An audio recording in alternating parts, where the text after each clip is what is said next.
오늘 아침 우리 같이 묵상하면서 은혜 나누실 하나님의 말씀은 요한복음 6장 67절로 69절 말씀입니다. 예수께서 12 제자에게 이르시되 너희도 가려느냐? 시몬 베드로가 대답하되 주여 영생의 말씀이 주께 있사오니 우리가 누구에게로 가오리까? 우리가 주는 하나님의 거룩하신 자이신 줄 믿고 알았사옵나이다. 아멘. 연약한 저만의 문제인지는 모르지만 제가 목회를 하면서 심적으로 무거움을 느낄 때가 있습니다. 그것은 하나님의 말씀에 감동을 받고 은혜를 받아서 그 말씀으로 설교를 준비하고 선포하는 그 말씀이 나에게만 은혜가 아니라 성도들 모두에게 은혜가 되기를 기도하며 또 그렇게 확신하며 말씀을 선포했는데 그 말씀이 성도들 마음속에 자리 잡지 못하고 다시 튕겨져 나오고 말씀이 잘 전달되지 않는 것처럼 보일 때 그때 저는 마음이 참 무거워집니다. 내가 하나님의 말씀을 잘못 받아서 그런가? 아니면 하나님의 말씀을 전하는 것이 아니라 내 생각을 전해서 그러지는 않은가 하면서 말입니다. 오늘 말씀을 통하여 인간 예수의 마음을 조금은 느낄 수가 있습니다. 그것은 오늘 예수님의 말씀을 들은 이스라엘 백성들이 예수님의 말씀이 어렵다고 또 누가 그 말씀을 이해할 수 있겠냐고 하면서 예수님을 다 떠나가 버렸기 때문인 것입니다. 오늘 예수님을 따르던 무리들은 예수님을 따라다니며 오병이어의 기적을 체험한 사람들입니다. 예수님께서 자신들의 시야에서 사라지고 나서 그들은 정신없이 예수님을 찾았습니다. 그리고 배를 타고서 가버나움까지 쫓아온 무리들입니다. 그들이 예수님의 입에서 생전 처음 듣는 말씀, 그동안 서기관이나 바리새인들이나 율법사들한테 들어왔던 그러한 말씀이 아니라 한 번도 들어보지 못한 말씀을 듣게 된 것입니다. 예수님께서는 그들이 잘 알고 있는 그들의 선조들이 광야에서 하나님의 은혜로 먹었던 만나를 말씀하시며 당신이 하늘에서 내려온 생명의 떡이라고 말씀하시고 당신의 살과 피를 먹고 마시지 않는 자는 영생이 없음을 말씀하시면서 당신의 살과 피를 먹는 자들은 영생을 가졌노라고 말씀하셨습니다. 예수께서 이르시되 내가 진실로 진실로 너희에게 이르노니 인자의 살을 먹지 아니하고 인자의 피를 마시지 아니하면 너희 속에 생명이 없느니라. 내 살을 먹고 내 피를 마시는 자는 영생을 가졌고 마지막 날에 내가 그를 살리리니 내 살은 참된 양식이요 내 피는 참된 음료로다. 요한복음 6장 53절로 55절 말씀입니다. 듣도 보도 못한 말씀을 예수님을 통하여 듣는 그 무리들은 무척이나 힘들었습니다. 도대체 예수님이 무슨 말씀을 하시는지 머리가 아플 지경인 것입니다. 당신의 살과 피를 먹으라니 그냥 저번처럼 기적을 베푸셔서 자신들에게 희망을 주시고 빨리 자신들이 원하는 왕의 자리에 앉으셔서 자신들의 삶을 바꿔주시면 좋겠는데 왜 알아듣지도 못하는 말씀을 하시고 계시냐는 것입니다. 그러므로 예수께서 그들이 와서 자기를 억지로 붙들어 임금으로 삼으려는 줄 아시고 다시 혼자 산으로 떠나가시니라. 요한복음 6장 15절 말씀입니다.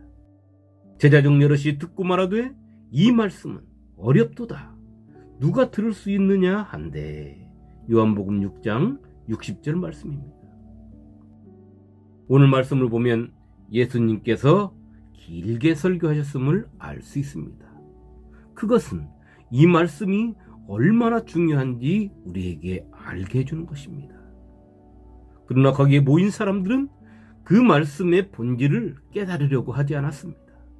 그 말씀의 깨달음이 진정 예수 안에 거하는 것이고 그들의 생명이 영원함에 머무를 수 있는 말씀이요, 그들의 삶이 바뀌어질 말씀인데도 그들은 예수님의 말씀에 관심을 두지 않았습니다. 그냥 떠나갔습니다. 그리고 다시는 예수님께로 돌아오지 않았습니다. 그때부터 그의 제자 중에서 많은 사람이 떠나가고 다시 그와 함께 다니지 아니하더라. 요한복음 6장 66절 말씀입니다. 이 상황을 보신 예수님께서 오늘 우리가 읽은 말씀을 하고 계시는 것입니다. 예수님이 12제자를 향하여 물으셨습니다. 너희도 가려느냐? 예수님의 물음에 시몬 베드로가 대답했습니다. 주여, 영생의 말씀이 주께 있사오니 우리가 누구에게로 가오리이까? 우리가 주는 하나님의 거룩하신 자이신 줄 믿고 알았사옵나이다. 제자들도 예수님의 말씀, 내 살과 피를 먹고 마시라, 그것이 영생을 얻는 것이다 라고 하시는 그 말씀을 그 당시에는 잘 깨닫지 못했을 것입니다. 그들이 예수님의 말씀을 온전히 깨달았다면 예수님의 옆자리를 두고 다투지도 아니했을 것입니다. 베드로의 부인도 없었을 것입니다. 가룟 유다의 예수님 파는 사건도 없었을 것입니다. 예수님 예루살렘 입성하실 때에 세상의 왕국을 꿈꾸지도 않았을 것입니다. 예수님 잡히셨을 때 뿔뿔이 흩어져 도망가지도 않았을 것입니다. 성도 여러분, 그러나 우리가 분명히 알아야 하는 한 가지 사실이 있습니다. 베드로의 고백 속에는 성령의 역사심이 있는 것입니다. 주여, 영생의 말씀이 주께 있사오니 우리가 누구에게로 가리이까? 베드로의 신앙 고백을 통하여 우리가 분명히 알아야 하는 것은 영생의 말씀은 주님께 있다는 것입니다. 주님의 말씀은 곧 생명이시라는 것입니다. 그 주님을 떠나서는 영생이 없다는 것을 우리에게 분명히 알려주고 있는 것입니다. 베드로의 신앙 고백에 예수님께서 말씀하십니다. 예수께서 대답하시되 내가 너희 12를 택하지 아니하였느냐? 그러나 너희 중에 한 사람은 마귀니라 하시니. 요한복음 6장 70절 말씀입니다. 예수님은 왜 베드로의 대답에 이 말씀을 하셨을까요? 저만 생기는 궁금증인가요? 저는 이 말씀을 통하여 참으로 두려움을 느꼈습니다. 가만히 생각해 보십시오. 주님의 제자로서, 또 돈꾀를 맡은 자로서 예수님께 인정을 받고 제자들에게 신임을 받던 그가 제자들과 한 무리를 이루어서 주님의 선포하시는 말씀을 들으면서도 그 마음이 주님으로부터 멀어져 있는 가룟 유다를 생각해 보시라는 것입니다. 그의 귀에 예수님의 말씀이 들어오겠습니까? 가로딘 유다도 떠나간 무리들처럼 도대체 예수님은 무슨 말씀을 하시는 거야? 왜 저렇게 어려운 말씀만 하고 계시지? 하고 생각하지 않았겠습니까? 또 무리들이 예수님을 떠나고 난 뒤에는 무슨 생각을 했을까요? 저 예수님을 통해서는 내 꿈을 이룰 수 없겠네. 이제 나는 어떻게 해야 하지?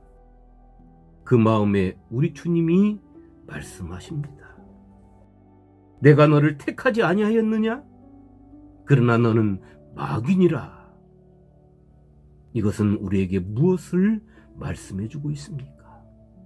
예수 안에 있으면서 주님과 뜻을 같이 하지 못하고 자기의 생각과 자기의 뜻을 가지고 자신의 계획을 실천하려는 사람들은 가려진 유다와 같다는 것을 우리에게 알려주고 있는 것입니다. 베드로의 신앙 고백을 보십시오. 그 고백은 주님과 함께 한다는 것입니다. 주님의 뜻이 자신의 뜻이라는 것입니다. 주님의 말씀이 하나님의 말씀이요, 그 주님의 말씀에 생명이 있음을 믿는다는 것입니다. 예수 안에 있는 사람은 예수가 나의 주님이심을 고백한 자들입니다. 예수님께서 제자로 택한 자들인 것입니다.